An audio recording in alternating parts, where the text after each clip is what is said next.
સૌ દર્શક મિત્રો જે ચેનલ નિહાળી રહ્યા છે એને રામભાઈ કળસા વતી અને હાર્દિક સ્વાગત.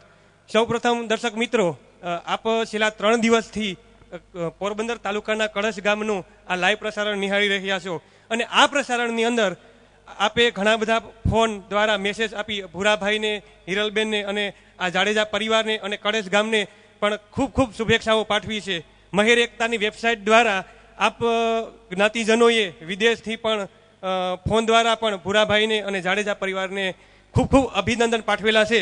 ત્યારે અમે એક નાનકડો ઇન્ટરવ્યૂ દ્વારા હિરલબેન સૌ પ્રથમ ખુશાલી સાથે અમને જણાવતા આનંદ થાય છે કે આવો સુંદર મજાનું આપણે જો આયોજન કર્યું છે, તો આ આયોજનનો આપને વિચાર કઈ રીતે આવ્યો?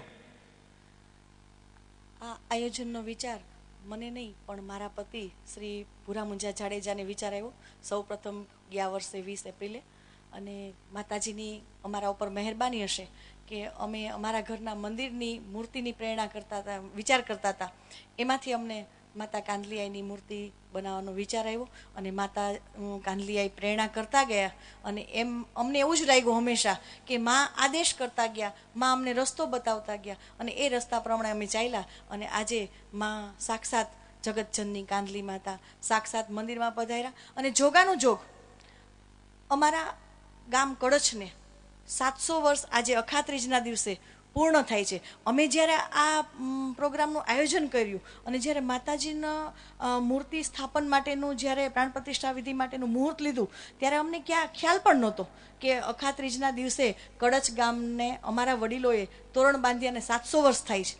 જ્યારે અમને આ ખ્યાલ આવ્યો ત્યારે અમને એમ લાગ્યું કે આ પણ માતાજીએ જ પ્રેરણા કરી, કારણ કે ત્યારે જ આ મુહૂર્ત લેવાનું. અને હંમેશા આ બધા કાર્યો તો અમે સ્ત્રીઓ જ કરતી હોઈએ, પણ આ વખતે એવું બન્યું કે અમારે જ્યારે આ મુહૂર્ત લેવાનું આવ્યું અને ભૂદેવે જ્યારે અમને મુહૂર્ત આપ્યું ત્યારે 2-3 મુહૂર્તો આવ્યા હતા. અને ત્યારે કુદરતી મારા પતિ ભૂરા મુંજા જાડેજા હાજર હતા અને એમણે જ મને એવું કીધું કે આપણે અખાત્રીજનું મુહૂર્ત લઈએ.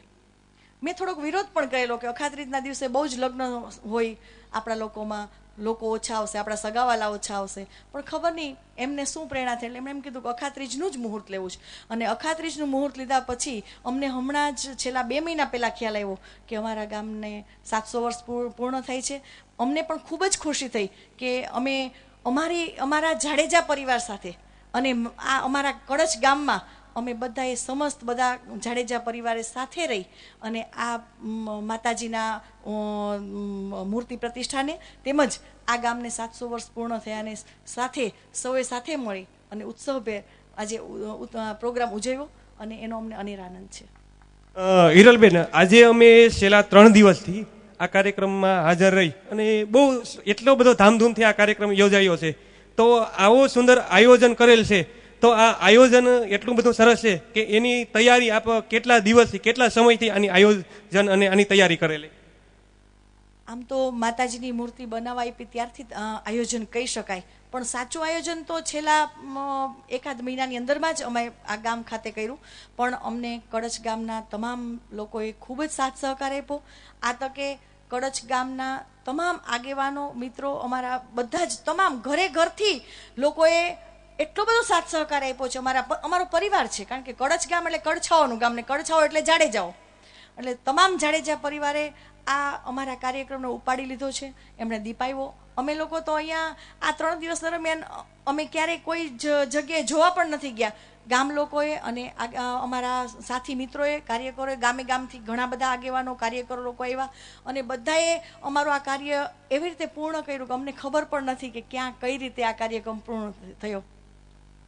આપે મારા ખ્યાલ મુજબ લગભગ આપણી જ્ઞાતિના 182 ગામ છે, ત્યાં સુધી આમંત્રણ આપ્યું છે.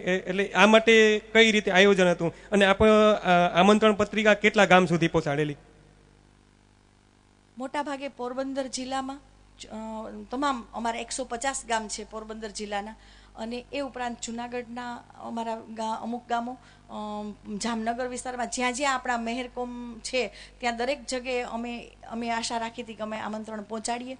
અને ઘણી બધી કોશિશ કરી પણ ક્યાંક ક્ષતિ પણ રહી ગઈ હશે, પણ અમે લોકોએ જાહેર આમંત્રણ આપ્યું હતું કે તમામ અમારી મેર કોમ્યુનિટી તેમજ અન્ય જ્ઞાતિના આગેવાનો, અન્ય જ્ઞાતિઓ પણ આ પ્રોગ્રામમાં ભાગ લઈ શકે. માટે અમે લોકો ક્યાંય પહોંચી શક્યા હોય, ન પહોંચી શક્યા હોય, માટે અમે એક જાહેર આમંત્રણ પણ ચેનલો દ્વારા પેપરો દ્વારા, ન્યૂઝપેપરો દ્વારા આપ્યું હતું. અને અમારા આમંત્રણને માન આપી અને તમામ ગામોથી આપણા તમામ મહેર કોમ મોટાભાગે હાજર રહી અને અન્ય જ્ઞાતિઓ પણ હાજર રહી અને અમારા આ કાર્યક્રમને ખૂબ જ સુંદર રીતે દીપાવ્યો. હવે હિરલબેન, સમય બહુ ઓછો છે એટલે છેલ્લો પ્રશ્ન પૂછી. અને છેલ્લા પ્રશ્ન એ છે કે આજે આકાશ અને ભરડા આ બે ચેનલના માધ્યમથી ઘણા બધા દર્શક મિત્રોએ પણ શુભેચ્છાઓ પાઠવી છે. તો આપ પણ સૌ જ્ઞાતિજનોને અમારી આ બે ચેનલો દ્વારા કંઈક નાનકડો સંદેશ આપો. હું તો બહુ જ ટૂંકી પડું, ખૂબ જ નાની છું. મારા અહીંયા એટલા બધા વડીલો અને મારી માતાઓ બેઠી છે કે હું શું સંદેશો આપું. સંદેશો એટલું જ આપું કે હંમેશા આપણા પાસે ભગવાન જો સંપત્તિ આપે તો સારું કાર્ય કરીએ. અને સંપત્તિ નથી કહેતા કે સૂરી અને અસૂરી સંપત્તિ, સૂરી સંપત્તિ હોય તો સારા વિચારો અને સારા કાર્યો કરીએ. અને મને એવું લાગે છે કે ભગવાન, આપણે જે કંઈ કમાઈએ છીએ એમાંથી ભગવાનનો ભાગ કાઢીએ, સારું કાર્ય કરીએ, સારા વિચારો કરીએ, બને એટલું કોઈને નડીએ નહીં. આમ તો મેં છેલ્લો પ્રશ્ન કર્યો, છતાં પણ એક વાત યાદ આવે છે કે કાલ ભુરાભાઈએ કીધું કે હું પણ વ્યસન મૂકવા માટે પ્રયત્ન કરીશ. તો એમાં આપણો સહકાર કેવો રહેશે?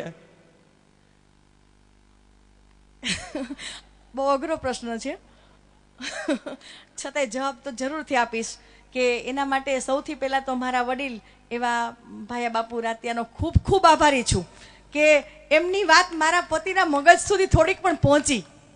એટલે મને એવું લાગે છે કે મારા લગ્ન જીવન દરમિયાન મને એવું પહેલી વાર એવો અહેસાસ થયો કે મારા પતિ કોઈ વડીલની વાત માની રહ્યા છે. એટલે મને એનો ખૂબ જ આનંદ છે. આ તકે ભાયા બાપુજીની પણ હું ખૂબ આભારી છું. અને મારા પતિ વ્યસન મૂકશે તો હું આવી જ રીતે બીજી વાર કંઈક સંદેશો આપતીશ ને તો કોકને કહીશ કે ભાઈ દારૂ મૂકજો, સિગરેટ મૂકજો. અત્યારે તો હું કહી શકું એવી પરિસ્થિતિમાં નથી. તો દર્શક મિત્રો, આ આપણે હિરલબેન સાથે વાત થઈ અને જાડેજા પરિવાર છે એ પણ આ રીતે આગળ છે એ ધબતો રહે, વ્યસન મુક્ત થાય અને આવા ધાર્મિક કાર્યક્રમ કરતા રહી એવી આકાશ ચેનલ અને ભરડા ચેનલ વતી આપણી પર શુભેચ્છા સાથે રામભાઈ કળસા હું વિરમું છું.